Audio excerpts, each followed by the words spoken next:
আবারও নতুন একটি ভিডিওতে আপনাকে স্বাগত।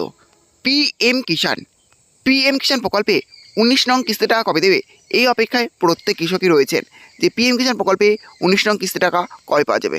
পিএম কিষাণ প্রকল্পে 19 নং কিস্তি টাকা কবে দেবে, অফিসিয়ালভাবে তারিখ দিয়ে জানিয়ে দিল যে পিএম কিষাণ প্রকল্পে 19 নং কিস্তি টাকা কবে দেওয়া হবে। পিএম কিষাণ প্রকল্পে 19 নং কিস্তিতে কৃষকরা পেতে চলেছে ডবল টাকা, আর নয় 2000 টাকা। এবার থেকে কৃষকরা পাবে 4000 টাকা, অর্থাৎ 2000 টাকার বদলে কৃষকরা পেতে চলেছে 4000 টাকা। এবার চলুন দেখে নেওয়া যাক যে পিএম কিষাণ প্রকল্পে 19 নং কিস্তি টাকা কৃষকরা কবে তাদের ব্যাঙ্ক অ্যাকাউন্টে পেতে চলেছে। হ্যাঁ, তার জন্য ভিডিওটি একটু স্কিপ না করে শেষ পর্যন্ত দেখতে থাকুন। আর অবশ্যই আপনি যদি চ্যানেলে নতুন হয়ে থাকেন তাহলে চ্যানেলটি সাবস্ক্রাইব করে পাশে থাকবেন। পিএম কিষাণ এটি কেন্দ্র সরকারের এমন একটি প্রকল্প যে প্রকল্পের মাধ্যমে কৃষকদের আর্থিক সহায়তা প্রদান করা হয়। বছরে 3টি কিস্তিতে কৃষকরা এখানে আর্থিক সহায়তা পেয়ে থাকেন। 2000 টাকার 3টি কিস্তিতে কৃষক এখানে আর্থিক সহায়তা পেয়ে থাকে। পিএম কিষাণ প্রকল্পের 18 নং কিস্তি টাকা কৃষকরা অলরেডি তারা তাদের ব্যাঙ্ক অ্যাকাউন্টে পেয়ে গিয়েছেন, এখন অপেক্ষা করছেন 19 নং কিস্তির জন্য। আর এই 19 নং কিস্তি টাকা দেওয়ারও অফিসিয়াল তারিখ ঘোষণা হয়ে গেল।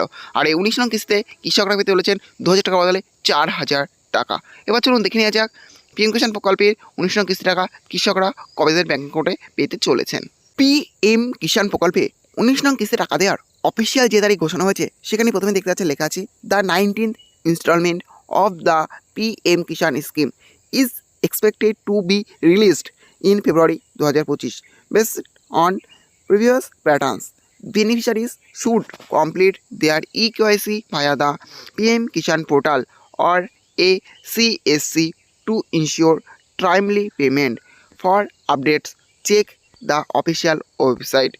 তাহলে বুঝতে পারছেন পিএম কিষাণ প্রকল্পের 19 নং কিস্তি টাকা দেওয়ার অফিসিয়াল তারিখ হচ্ছে আশা করা হচ্ছে ফেব্রুয়ারি মাসে। পিএম কিষাণ প্রকল্পের 19 নং কিস্তি টাকা কৃষকরা তারা তাদের ব্যাঙ্ক অ্যাকাউন্টে পেতে বলেছে। আর পিএম কিষাণ প্রকল্পে 19 নং কিস্তিতে কৃষকরা পেতে চলেছেন 2000 বদলে 4000 টাকা। এটা ছিল আজকের লেটেস্ট আপডেট। ভিডিওটি ভালো লাগলে অবশ্যই লাইক, শেয়ার এবং কমেন্ট করবেন, এবং এই ধরনের নতুন ভিডিও সবার আগে পাওয়ার জন্য চ্যানেলটা অবশ্যই সাবস্ক্রাইব করে রাখবেন।